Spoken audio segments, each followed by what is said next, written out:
Mark 15-second stations. Have fun.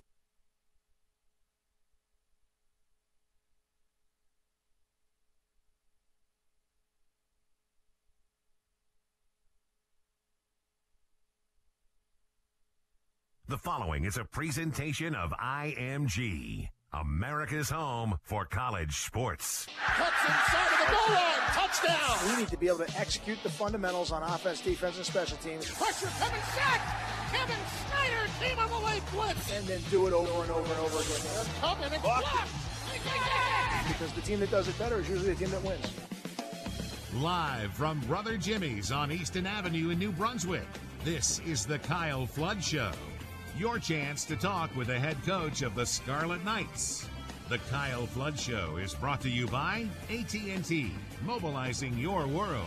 Pepsi, live in the moment. The beat starts at Pepsi.com.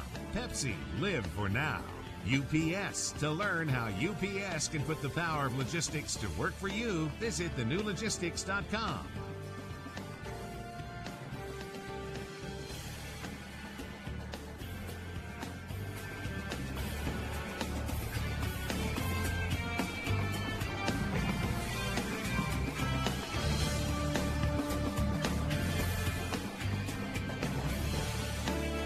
To be a part of the show, call 855-FLOOD-44. That's 855-356-6344. Now, let's go live to Brother Jimmy's in New Brunswick. Alongside Coach Flood and Eric LeGrand, here's the voice of the Scarlet Knights, Chris Carlin. Always great to have another edition of the Kyle Flood Show off a win. Welcome, everybody. Week 2 here on ScarletKnights.com, on RVision, and on WCTC. It is the Kyle Flood Show. Rutgers coming off a season-opening win out west, 41-38 over Washington State. And we are going to talk plenty about it over the next hour. We encourage you to be a part of the program at 855-FLOOD-44. Give us a call, 855-FLOOD-44. And tweet us your questions at rfootball. Eric, good to see you. Good to see you as always, Chris. And he is the head coach of your 1-0 Scarlet Knights. He is Kyle Flood. Coach, how are you? Well, I'll tell you what, it's great to be back in Brother Jimmy's, and even better to be back 1-0. Really excited about the first game, a complete team effort. We'll have some of the guys in here tonight that were our players of the game as we choose them in our program. I saw a couple guys probably pretty popular at this point, Paul James and Michael Burton. I got a feeling those guys will get a couple handshakes tonight. Well, let's talk about it, though, Coach. Give us your initial impressions of that victory.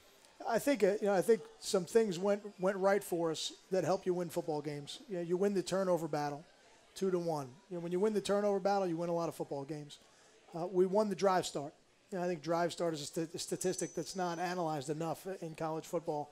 And when you win we didn't win it by much, but we won it. And I think that's usually an indicator of who wins the game.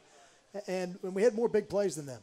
And in a game like that against two good football teams, and I think Washington State's going to win a lot of football games this year. I think they're going to score a lot of points on people. It really comes down to can you make one more play than them? And when we looked at the big play statistic, we did. We actually had 6 big plays to their 5. And we count big plays as plus 25 plays because over time we found that that's the number that usually indicates what a big play is and how it influences the game. And what really stood out was that offensive line and how Burton and Paul James was making incredible cuts in the backfield, finding the hole. Burton, them leading the way. But the offensive line, they were getting knocked back off of the initial hits most of the time out there. I thought they did a good job. I thought they did a good job, and it was a performance that we would expect out of a group that has that much experience. And I've said this earlier in the week, the most exciting thing to me about that film when I put it on is I think in all 3 phases of the game we could play a lot better. And it's great to be able to say that and be 1-0. Coach, let's talk some specifics from the game. First of all, you come right out of the gate and you go deep on the first play. Coach Friedgen, of course, in his first game as your offensive coordinator. Was that the game plan all along? Was it something that you saw early and Coach Friedgen knew he could take advantage of early? Yeah, I spoke to Ralph earlier in training camp and asked him, I said, are you a guy who scripts plays? I've worked with some coordinators who scripted up to the first 20 plays of the game and others that scripted maybe 10, and it just wasn't him. And he wanted to see where we got the ball, and he was going to go from there, and that was his call. Anybody who's met Coach Friedgen knows that shy is really not a word you'd use to describe him. So it didn't shock me when the ball went up in the air on play 1, and It was really a situation where we caught them in a blitz. Paul did a nice job picking up one of the linebackers or the safety, and the line picked up the other guy and gave Gary plenty of time, and the next thing you know, we're in the end zone. And how are those decisions made during the week on which play? What are your first 20 plays? It all depend on how they start off the game and what scheme, or how does that film studied and how is that all broken down? Sure, I think some of it is certainly on film study, and some of it ends up being ultimately where you get the ball. What field zone are you in, what hash you on. There's a list of plays really for every situation that comes up in the game, and I had gone into the game saying that if we won the toss, we were going to take the ball, and we won the toss and we took the ball, and I was hoping to score on the kickoff return, but we didn't, so we scored on the next play. 173 yards on the ground for Paul James, 3 touchdowns. And, it unfortunately is a little bit easy for people outside the program who don't remember from last year just how productive Paul was. 881 yards rushing in just 9 games, aside from the injuries. And, there he is right out of the gate having a lot of success. So what were the different factors that contributed to it? I think Paul, he's got the 2 defining qualities as a running back that I think are excellent. I think one of them is he's really good with his offhand, and that helps keep him from getting tackled by the first guy. And I said this also earlier in the week, I think on the Big Ten call. He's faster than people think. He gets in the open field. He's very tough to catch. You don't see him get caught very often. He would probably tell you he's never been caught. I don't know if that's accurate, but but you don't see him get caught very often. I will say that. And I think he has proven over time that he can create big plays in the running game. And every running game that's highly effective, it's not just 2, 3, and 4 yards at a time. There's a big play that comes in there somewhere, and he's consistently done that. And let's go now talking about Paul James to Desmond Peoples. He really impressed out there as, backing up Paul James for him.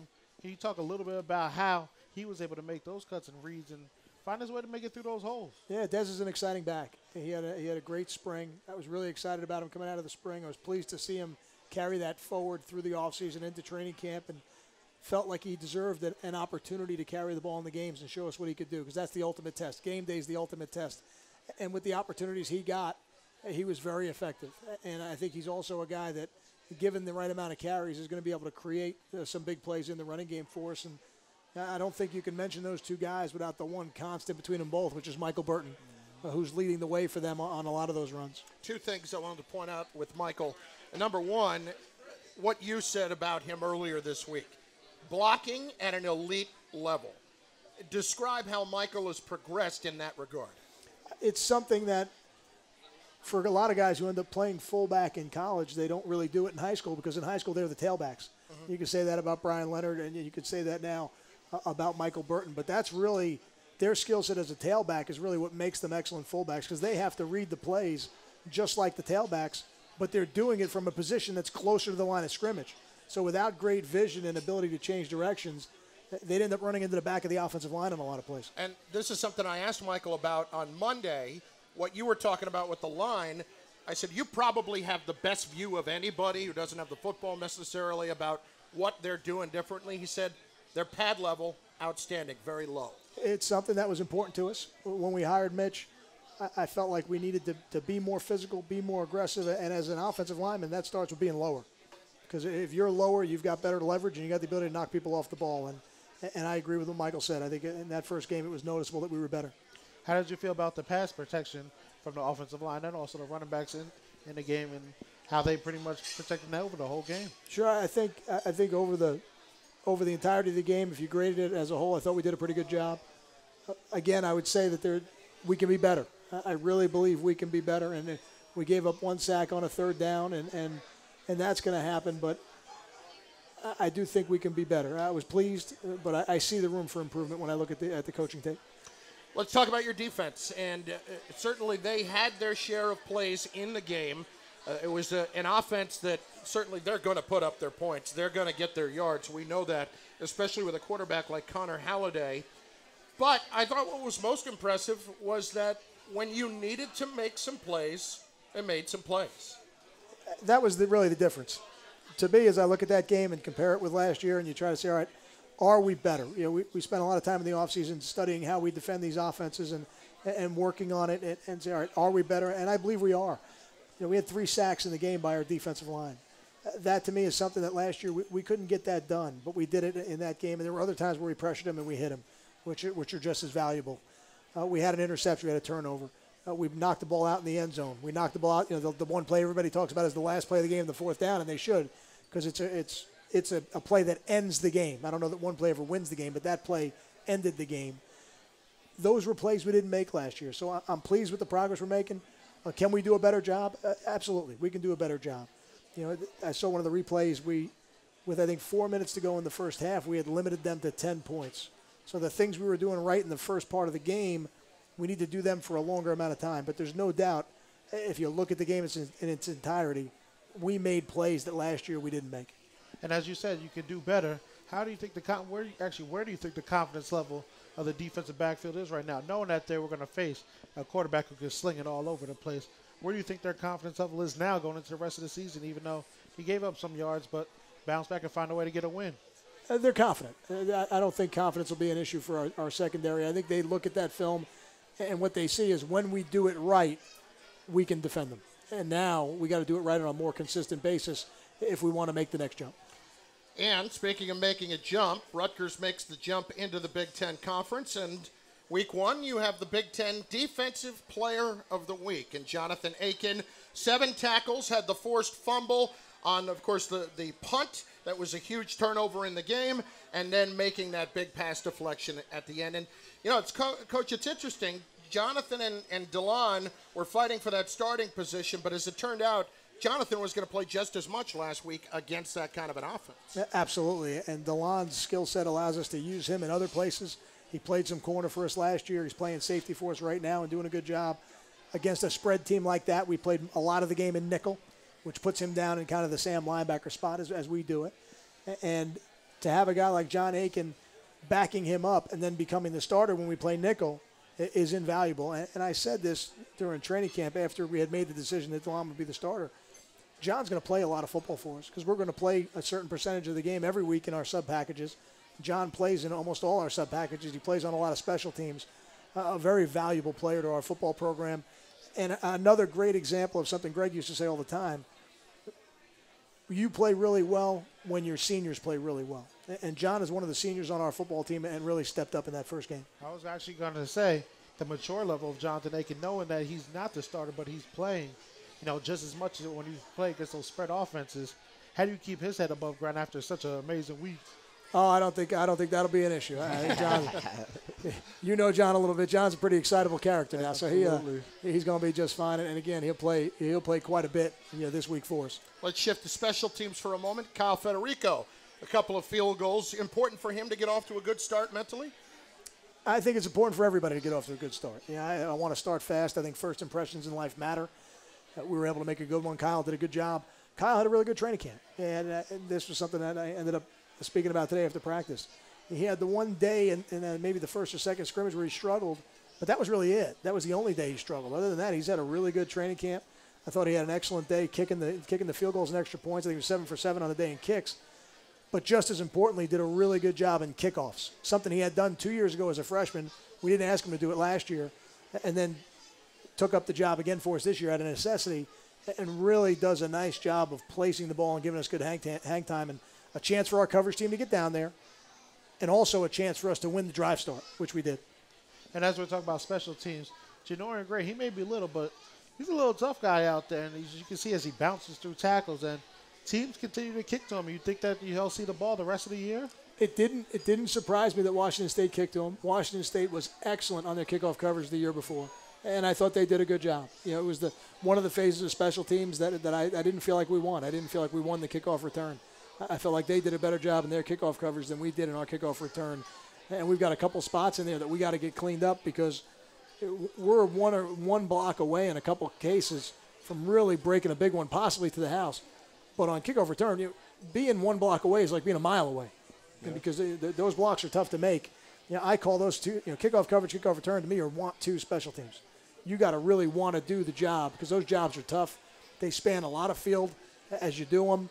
And they take the longest amount of time of any of the other special teams. So, that's an area that I definitely want to see improvement in from week 1 to week 2, our kickoff return. I'll get to the punt game in a moment. One guy that we didn't talk a whole lot about, but came out as a freshman and had a terrific night because we barely spoke about him. Alan Lucy, your long snapper. You had a 4-year long snapper with Robert Jones, and he steps in, and, Coach, I don't think he had even a hair of a bad snap all night long for a guy who was a true freshman. Alan did a nice job, and he did a nice job in his opening game. And now, for him, like a lot of freshmen, the greater challenge is to be consistent throughout the course of a season. That will be a longer season than you've ever been through. That'll be a more taxing season academically than you've ever been through. That'll be a more taxing season physically than you've ever been through. And that's, to me, the challenge for all the freshmen that play, and for Alan as one of our specialists. How do you actually put pressure on like a young freshman like that, a long snapper coming into his first game? Do you throw all these types of different looks at him, to different linebackers coming up in the A-gap, or how do you dial up pressure all through pretty much through camp to get somebody to be ready for a game as a true freshman and not, like you said, not have a mistake at all out there? Yeah, the way you said it is exactly right. From day one, we threw every block that we have gotten in the last 5 years, we've thrown it at him. And we wanted to make sure that when he got to the first game, he would at least have experienced everything, just in case we saw something that we hadn't seen on film. One of the things about being a long snapper in high school is very rarely is there a lot of stress in the blocking component.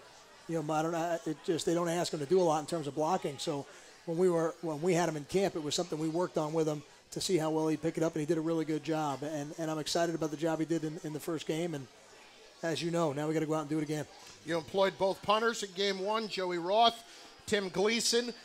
Your evaluation of those guys? I think we got to hit it better. I think when we got a chance to flip the field and change field position, we got to hit it better. Both those guys have shown the ability to do that, to really hit the ball far with good hang time. I don't think that we did a great job with that. I thought Timmy did a good job of pinning him down there. He had a couple, I think 2 kicks, 2 punts that he ended up landing inside the 20-yard line. That helps. But when we have the opportunity to punt it and flip the field and give our defense some room behind them, I think we can do a little bit better job, and I think they would agree with me. I actually, to keep it now, flipping it to the other side, I'm punt block. I saw it was either the first and second punt. You almost got there, Coach. You almost got to How were you on the sideline when that happened on that play? I thought we had it. I think Zoe got in there. I think Zoe got cut loose and was about a half a step, from getting to the block point. And we're going to keep going after him now. I mean, that's what we're going to do. That's part of who we are. And I got a feeling there's a block coming here soon. You know what Lorenzo looked like after? He looked like a batter that just knows that he got his pitch and he barely missed it.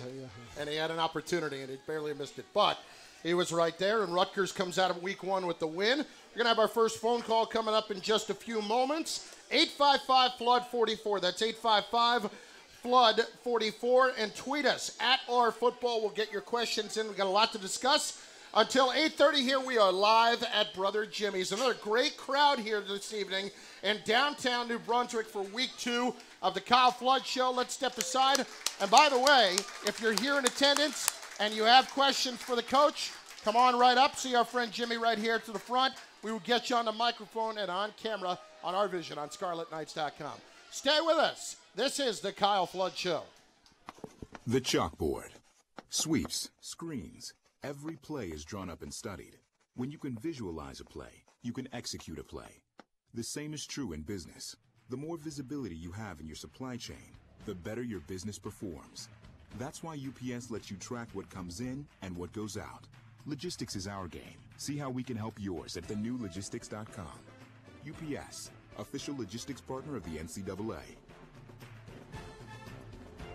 AT&T's best ever pricing for individuals and families lets you stay connected with the nation's most reliable 4G LTE network.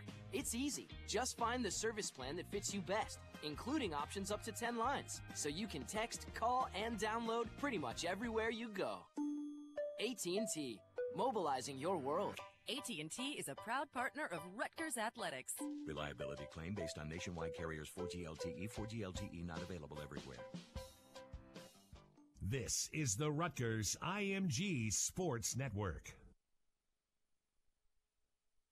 Looking for a place to watch all of the Rutgers football action as they head into the Big Ten? Enjoy the games with fellow Scarlet Knights fans at these Rutgers Athletics official watch party locations. New York City's Brother Jimmy's Barbecue, Hoboken's Cadillac Cantina, Tom's Rivers McIntyre's Pub, New Brunswick's Mike's Courtside Sports Bar and Grill, and Quaker Steak and Lube's 3 locations in Edison, Brick, and Powhatan. What's up, Rutgers? Y'all ready for some football? Brother Jimmy's in New Brunswick is your headquarters for Scarlet Knight football, as well as your home for the Jets, Giants, and all your favorite NFL teams. With over 30 HD TVs, we serve up all the NFL action on Sunday and Monday nights, with amazing food and drink specials all game long. So come on down to Brother Jimmy's and put some South in your mouth. For reservations and event information, visit us at BrotherJimmy's.com. Brother Jimmy's Barbecue, located at 5 Easton Avenue, New Brunswick, New Jersey. See y'all soon.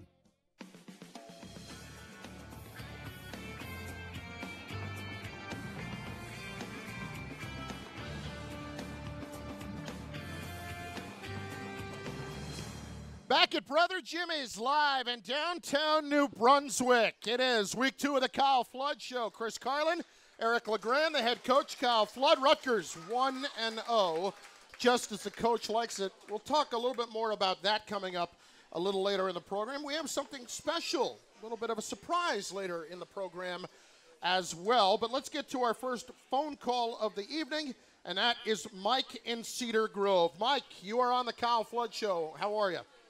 Good evening, guys. How are you? Doing great, Mike.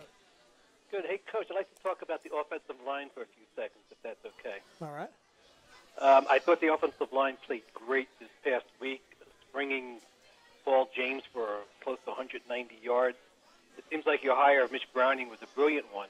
I was listening to Jerry DiNardo today on the Big Ten Network, and I didn't realize that Mitch Browning had played for Jerry DiNardo when Jerry was coaching. I forget at which college. And that Jerry had also went to St. Francis Prep. I think you had gone there, too, as well.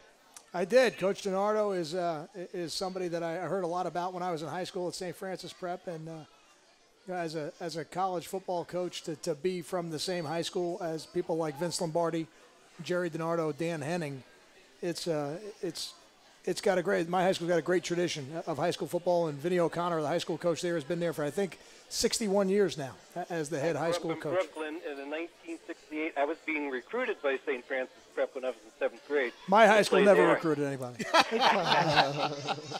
Hey, Coach, but my question is not a crazy question, but a question of offensive linemen would appreciate. Line spacing.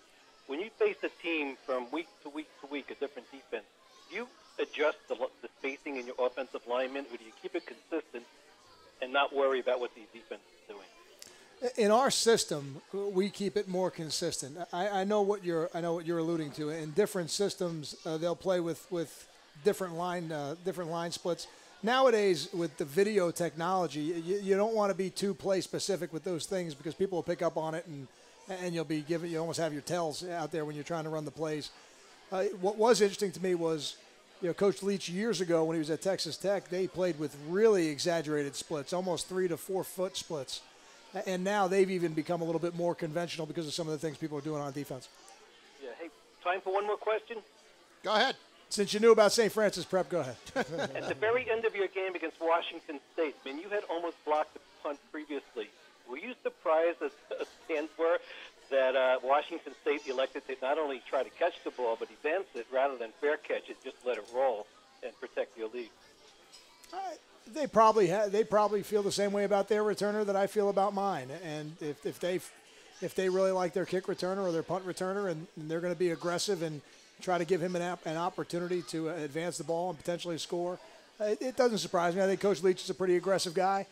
I know he goes for it a lot on 4th down, sometimes in his own territory. So I don't know that really is against his personality. A lot of coaches may have told him, "Hey, go out there and fair catch it, and let's play on offense." Good luck this week. Let's go 1-0. Appreciate that. Howard, of course, coming up this Saturday. Mike, thanks for the telephone call. Once again, be involved in the program at 855-FLOOD-44. That's 855-356-6344, or tweet us at @OurFootball. If you're here at Brother Jimmy's, come on up front and ask Coach a question.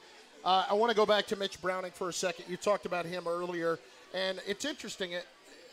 He came before the bowl game last year, as we know, and you look at the way this line played. Where do you think that they have benefited the most from his coaching? I got you. Thanks. You got to pick me up. I got you. I missed my block. Mitch. I've known Mitch for a long time, and when I was the offensive line coach here at Rutgers, I spent some time with Mitch at an offensive line clinic. I believe he might have been at Tennessee at the time, may have still been at Minnesota at the time, but he spent 10 years at Minnesota, but he spent over 20 years with Glenn Mason, who is also on the Big Ten Network, and that said tons to me about the type of person and the type of coach he is, because Coach Mason, I think, took him from Kent State, and then they won some games there, then they went to Kansas, and then they won some games there, and then they went to Minnesota, and were there for 10 years. And every step along the way, he had Mitch with him, and Mitch was always his line coach or his offensive coordinator, and somebody that I knew about because of some of the rushing attacks they had when they were at Minnesota. So when we had the opportunity to hire him, I thought we had an opportunity to get better.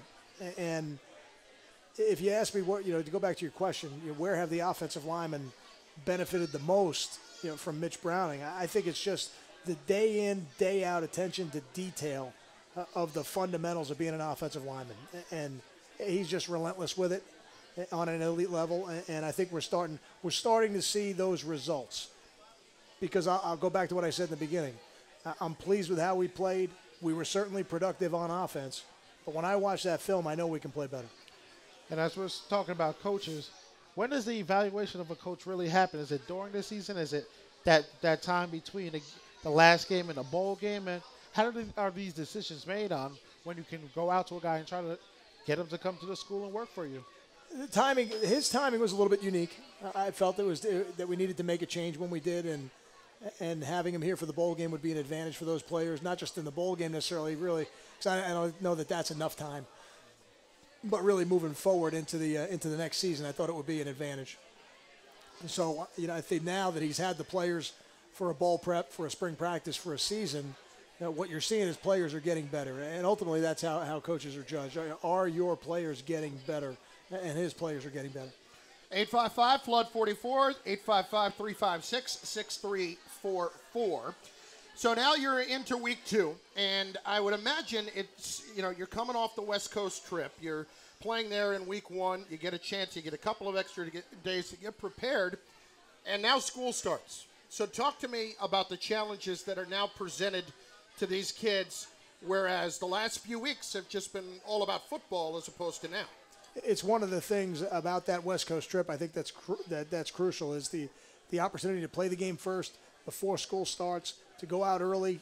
We're out there for 2 days before the game to get acclimated to the time change, to have the long week on the back end, to get reacclimated to the time change. That trip takes its toll on you. I was talking to Sean O'Hara today about how they did it in the NFL, and I said, I don't know how you do it. I don't know how you go to the West Coast on a regular week and then come back and play again. I mean, that I can only imagine what kind of toll that takes on the bodies of those players in the NFL. It's got to be very difficult. But you're right. Now, not only have we done that, now we're going to deal with all the other things that student athletes deal with in college. Now they have all of the responsibilities of being a student athlete all kick in here week 2. And it's a challenge. And it's a challenge for guys like Paul James and Michael Burton and Joe Lohman who are here tonight.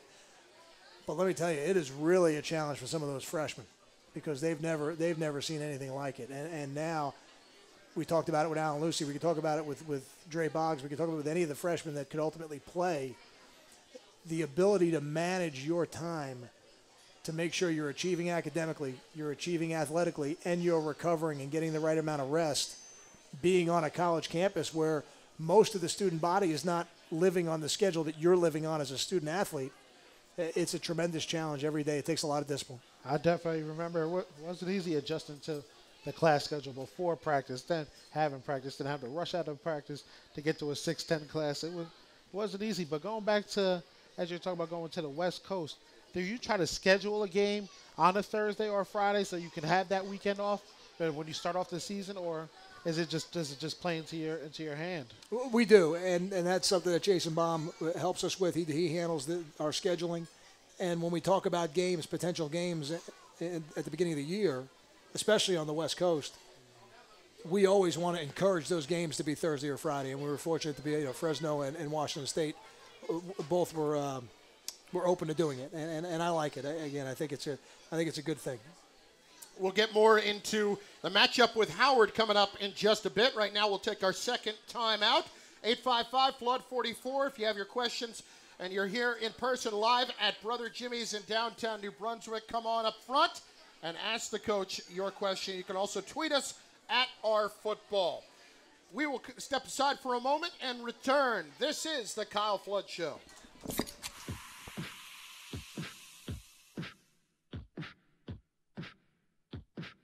We're about living in the moment. You know, that moment when you open a Pepsi and hear the music. We're the doers, the shakers, the tastemakers. The ones who dance to their own beat.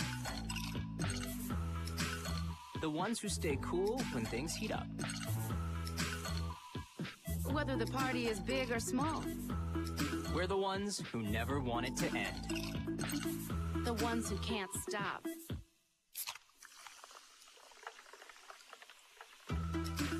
And never will. The beat starts at Pepsi.com. Pepsi. Live for now.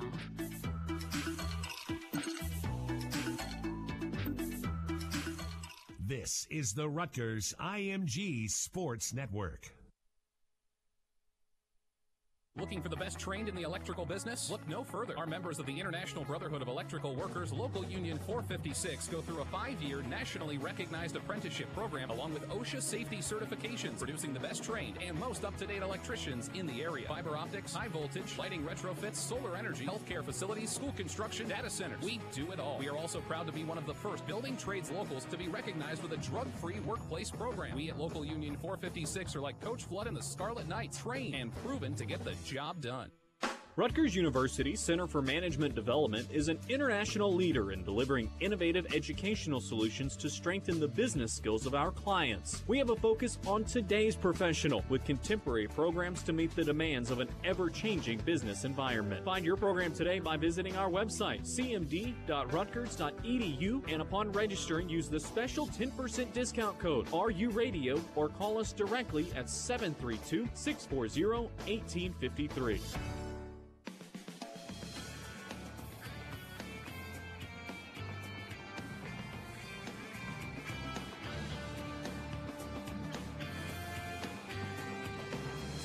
Hey, football fans, does your car insurance company care enough about you to pay for your ride home if you feel unsafe driving? Well, look for Plymouth Rock Assurance at an upcoming Rutgers football game and ask about our Get Home Safe program included with all policies. Certain limitations apply.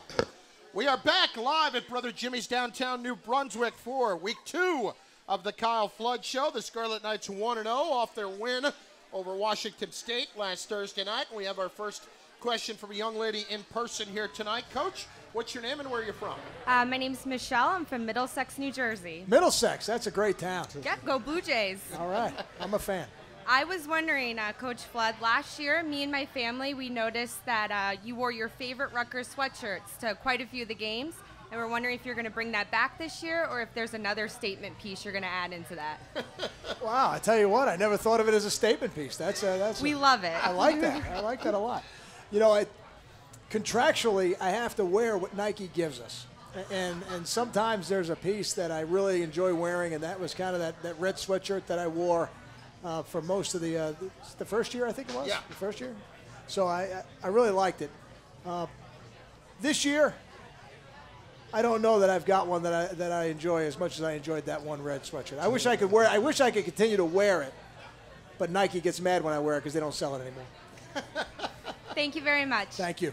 What about you? Superstitious at all? I am not superstitious in any way. Not in the least. I'm really not. I Okay. leave that to the baseball coaches. So it's not going to be a Luke Harnasek situation where you're wearing the same sweater. Oh, Luke Harnasek. Now you're in my wheelhouse. Oh, yeah. St. John's Bass Luke Harnasek growing up. Coach, Yeah. we missed him last week. Look who's here. You know what? The hair. What happened? First of all, I feel like you sold out to the man, Scott. No. I'm just telling you how I feel. That might be You as know. close to selling out as he could come. Never going to sell out. You know that. You know that. Our friend Scott is here, and of course Scott, part of the Riot Squad, running the Riot Squad. Scott, how are you? Is it true you got this haircut to look more like Michael Burton? He's got a killer haircut, but that had nothing to do with it. No offense, Mike. You know I love it.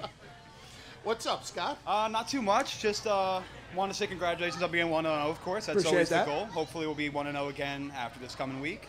My question is about the passing game. It was good to see we spread the ball out a lot to different receivers, especially now when we don't have Brandon Coleman and Karan Pratt to lean on. One guy I noticed that didn't get the ball was Tyler Croft. Do you think that was because of the Washington State defensive game plan, and will we see him return to form week 2? I think Tyler's already returned to form.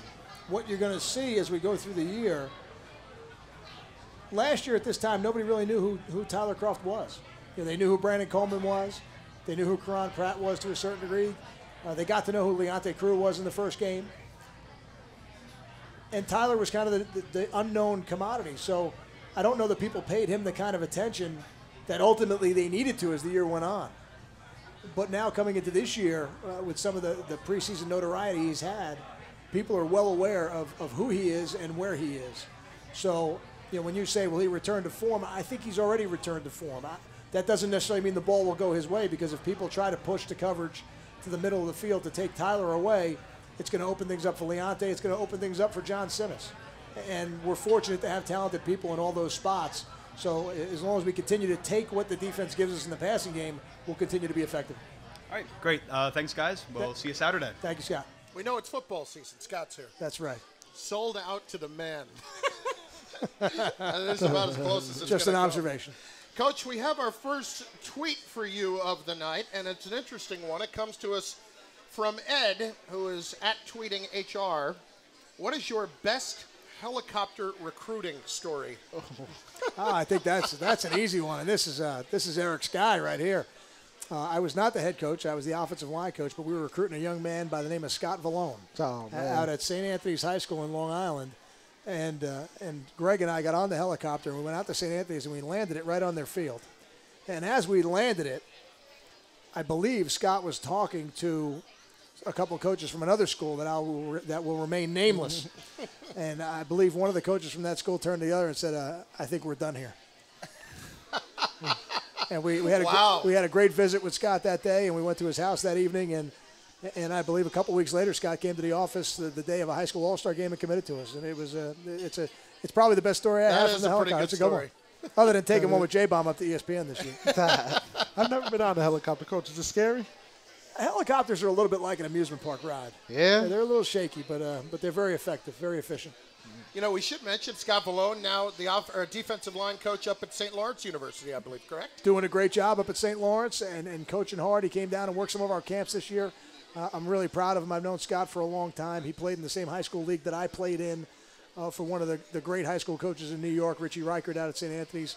A tremendous program, and there's no doubt that he will be a really fine football coach at whatever level he ultimately decides to do it at. Oh, I actually got to talk with him yesterday. We were joking around a little bit, and he's saying that he has his D-line right up there, Coach. He's trying to teach him the methods that he learned here, and I got to see him now. I got to see him go out there in the performance. I want to see him with a headset on now. That's right. That's right. Coach Scott, our friend Scott Logan, mentioned a couple of guys that we would be remiss in not mentioning. Cutdown day happened over the weekend. A couple of more Scarlet Knights in the NFL. Brandon Coleman on the Saints practice squad, and Karan Pratt, if I'm not mistaken, on the Eagles practice squad. Neither one surprises me. When I was years ago at Hofstra, we had Marcus Colston at Hofstra with us, and Marcus has been there for a long time. And Brandon reminds me a lot of Marcus. I said that to Brandon when he signed with them. I said, I think that's a good spot for you because they know how to use people that look like you. And that's something I think that's undervalued in recruiting. I've said that to a lot of recruits. You go to a school, okay, it's great that they're recruiting you. Do you see yourself on that team? Do you see your body type, your skill set? And I think that's the case for Brandon at the Saints. You can see that in Marcus. And I had a great conversation with Howie Roseman, who's the GM for the Eagles. He came to practice one day, and I spent some time talking with him in the beginning. And Karan was somebody that I had spoke to him about that day because he was saying they really marveled there at the amount of players we had in the NFL. And I said, well, I'm going to tell you that part of the reason we've had so many players in the NFL is because when they get there, they're great on special teams. And not only is Karan Pratt going to be able to do things in their offense, he'll play on 4 of the 6 special teams, and he'll be great at doing it because he was great at doing it for us. And is that a big recruiting pitch now with these young guys in high school? Showing them year after year, these Rutgers guys continue to show up in the NFL, and they're going to be making plays.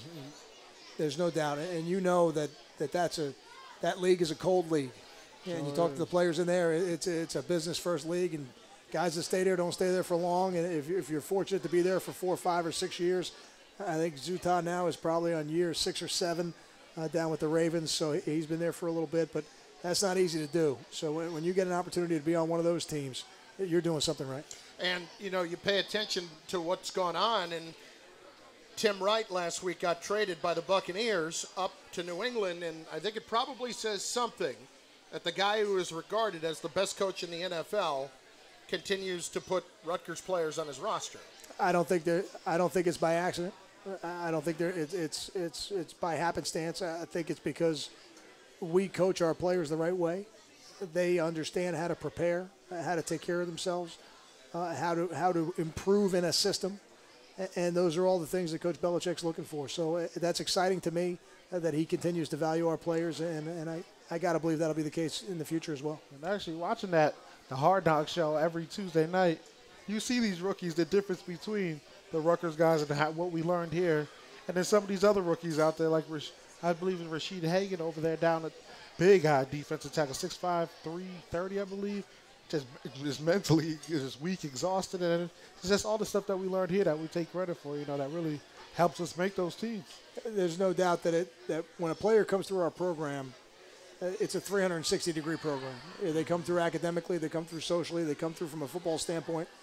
And from a football standpoint, not just the playing aspect, but taking care of your body, learning how to prepare through a game week, learning how to get better through an off season. Because to make it in that league for any sustained amount of time, it's a lot more than just talent. I want to kind of follow up on that for just a moment, aside from the NFL talk, and it's interesting. I always get the impression, and look, I was guilty of this too before I was around it a little bit more. I don't know that people always appreciate or understand the demands on the time of college athletes, and specifically what goes into it. And, we just talked about the fact that school is starting. You have a tremendous academic staff, Scott Walker, Jenna Beverly, helping them get acclimated to that. But the time management aspect, the 360-degree part of it that you mentioned, there's so much that goes into that, particularly for kids in your program. And when they leave our program, that's ultimately what we want them to take with them as they go forward in life. And for the players that are fortunate enough to be in the NFL, maybe it's a direct translation of understanding how to manage your time, how to take care of your body. The things they learn with Jenna Beverly and her staff, the life skills program that Sean Tucker, one of our former captains, runs in our athletic department. They take those things with them. But I would tell you that the majority of our student athletes who move on, who don't play professional athletics, they take these things with them as well. And it makes you better at whatever job you ultimately do. We have another question from a gentleman here in attendance. Sir, what's your name? Where are you from? I'm Dave. I'm from Manasquan, New Jersey. The Squan. All right. And he's got the Riot Squad shirt on. Yep. It's been my 2.5 year I'm a member. Nice. You mentioned you coach line, and I saw that Coach Fridge also has a history with the line. He played in college, and there have been guys like Coach Callahan, coached at Nebraska with the Raiders to the NFL. Do you think coaching line as opposed to coaching another position enabled you to become a more successful head coach? Of course. You're asking an offensive line. Absolutely, yeah, sure. I'll tell you what now. We have cornered the market on offensive line coaches in our program. From myself to Coach Friedgen, who was an offensive line coach, to our running back coach, Norris Wilson, who not only was a Division I lineman at Minnesota, but was an offensive line coach, to Mitch Browning, who's been an offensive line coach for a long time, to Fred Mariani and Bobby Guarini, our player development program, who were offensive line coaches at one point in their career.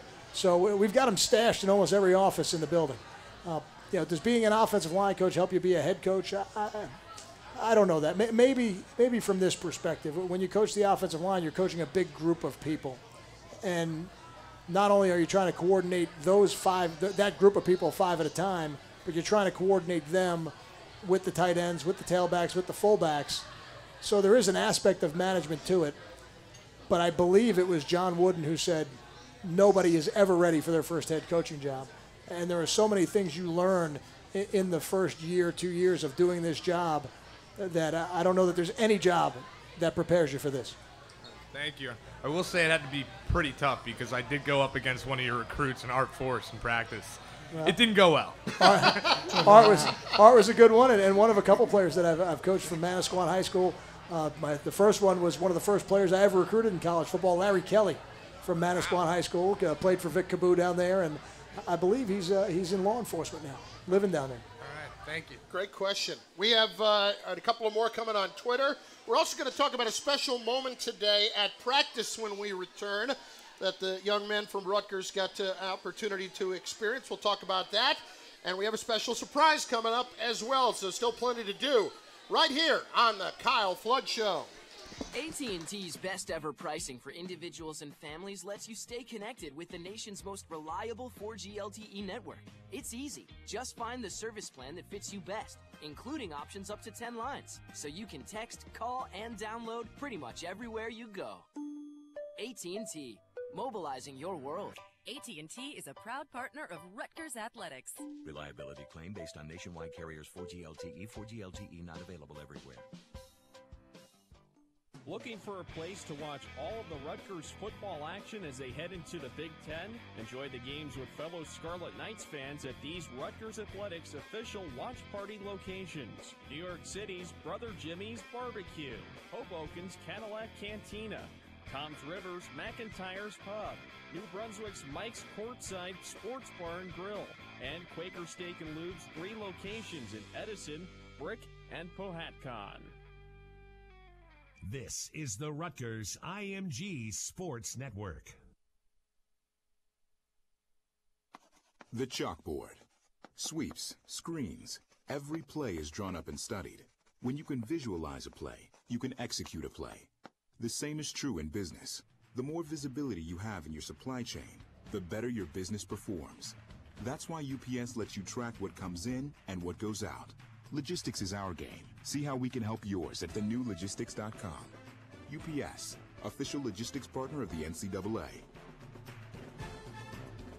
Rutgers football fans, it's time to join the 1,200-plus members of the Rutgers Touchdown Club in supporting Rutgers football 365 days a year. To become a member, please visit us at RutgersTVClub.com. Your membership includes regular meetings with Rutgers football coaches, discounts from local vendors, bus trips and giveaways, and a whole lot more. It's time for you to show your Rutgers spirit by joining the Touchdown Club today. Also, please support the team by purchasing 50-50 chances prior to each home game in the stadium parking lots. Visit us at RutgersTVClub.com for more information. Go Rutgers!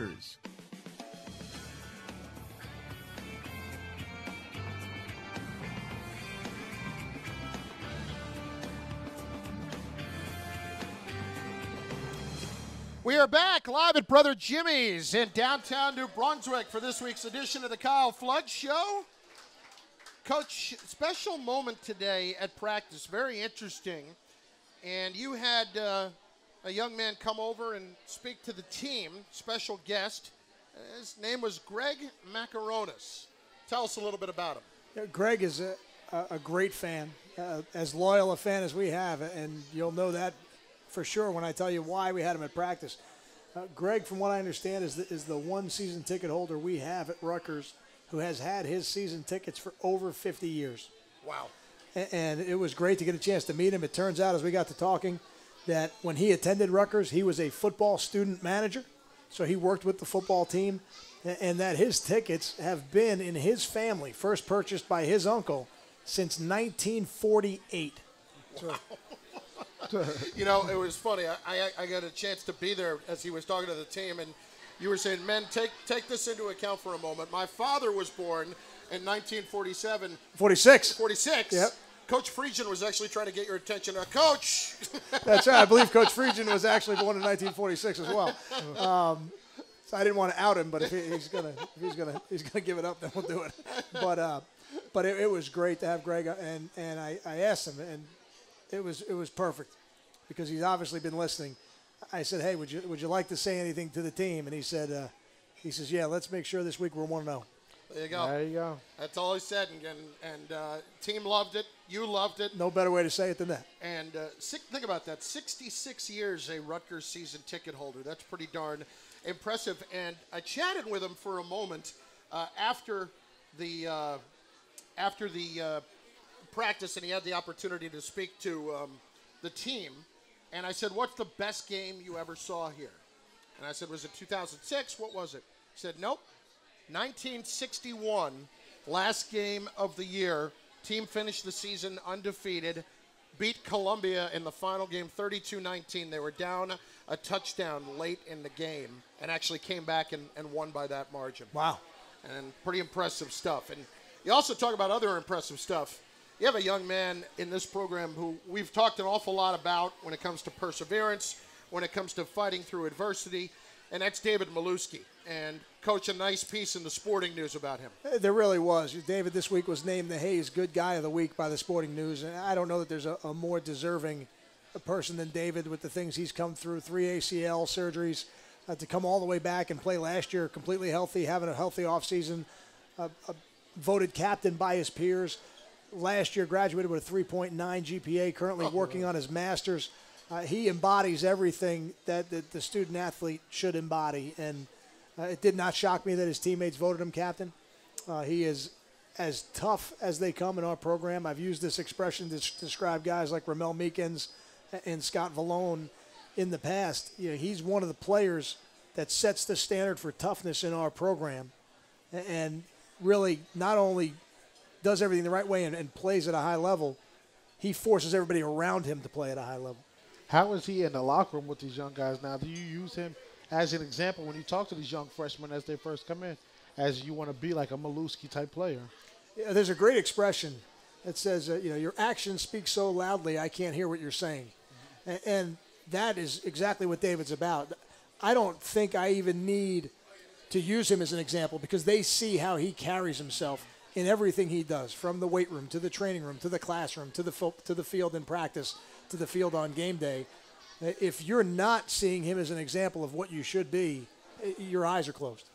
One more timeout, then we have a special surprise when we return, and we'll talk about the matchup with Howard coming up this Saturday. Tickets available, 12 noon kick. It is the home opener at High Point Solution Stadium. Once again, this is live from Brother Jimmy's in downtown New Brunswick, the Kyle Flood Show.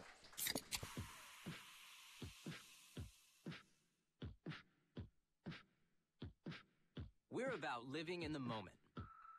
You know, that moment when you open a Pepsi and hear the music. We're the doers, the shakers, the tastemakers. The ones who dance to their own beat. The ones who stay cool when things heat up. Whether the party is big or small. We're the ones who never want it to end. The ones who can't stop.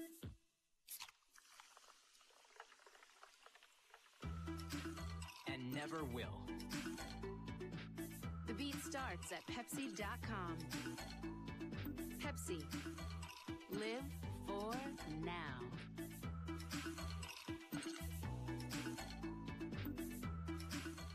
This is the Rutgers IMG Sports Network. Hey, Rutgers fans, not only do the employee owners of STS Tire and Auto Centers make sure your vehicle is running right and provide you with great tire prices, they also want you to win their STS True Fan Rutgers football experience. Visit STSTire.com and enter to win 4 tickets to the Penn State, Michigan, or Wisconsin games. Spend time on the field and take home a Rutgers jersey and signed football, all at STSTire.com. STS, nobody treats you better than an owner. Oh, what up, Rutgers? Hey, guess what? I bet you didn't know you're about to have 3 different kinds of barbecue sauce all over that sweet, sticky mug of yours. Also, bet you didn't know, down south in North Carolina, we can actually make some of the best barbecue you've ever had in your ding-dong life. So come on down to Brother Jimmy's Barbecue and put some South in your mouth. Brother Jimmy's Barbecue, located at 5 Easton Avenue, New Brunswick, New Jersey. Or check us out at brotherjimmys.com. See y'all real soon.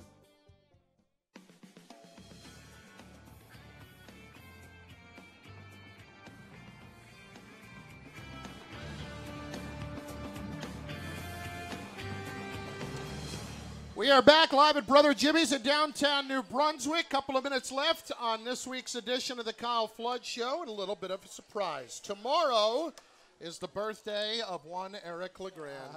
It is. We got a little special surprise here for Big E. We got him his own birthday cake. 24 years old. And I thought it would be nice If everybody here in Brother Jimmy's would sing him happy birthday, and I will lead the chorus here. 1, 2, 3. Happy birthday to you.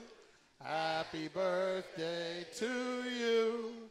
Happy birthday, dear Eric. Happy birthday to you. Thank you, guys. I appreciate that.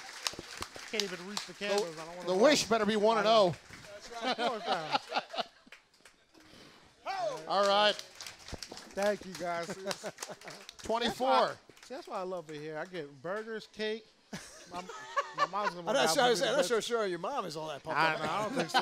Thank you, guys. I really appreciate that. Thank you. 24 coming up. Feeling any different? Getting old. Oh, Getting stop, old, man.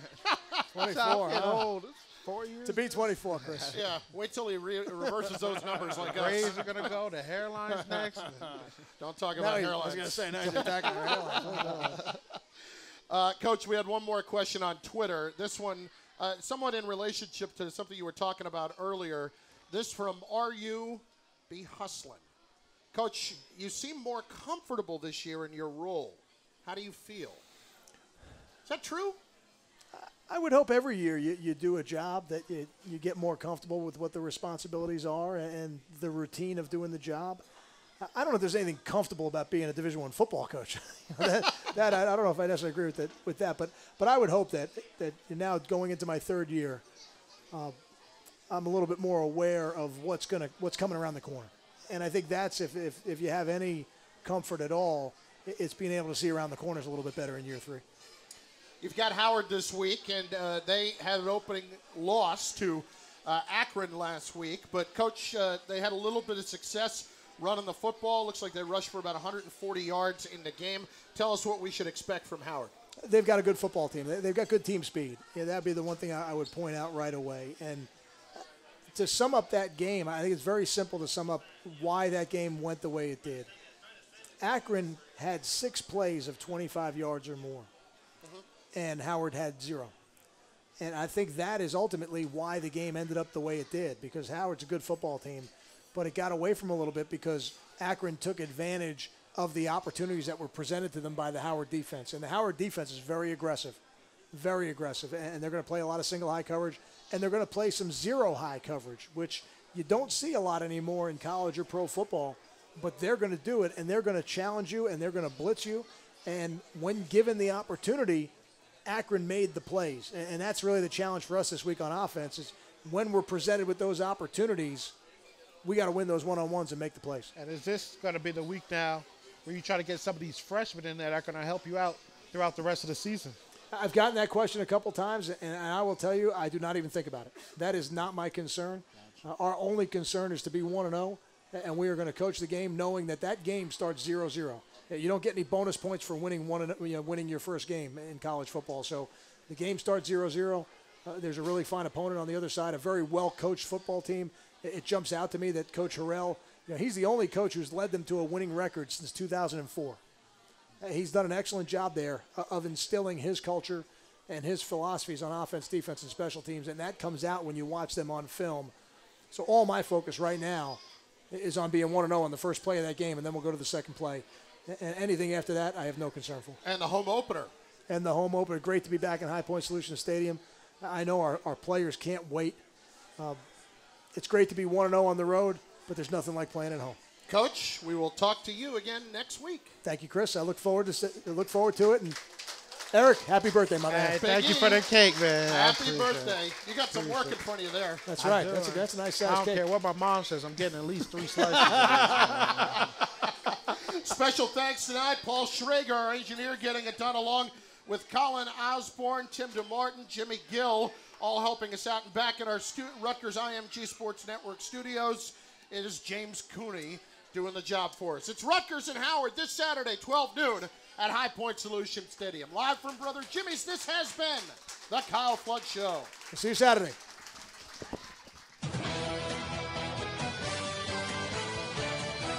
You've been listening to the Kyle Flood Show, live from Brother Jimmy's on Easton Avenue in New Brunswick. The Kyle Flood Show has been brought to you by AT&T, mobilizing your world. Pepsi, live for now.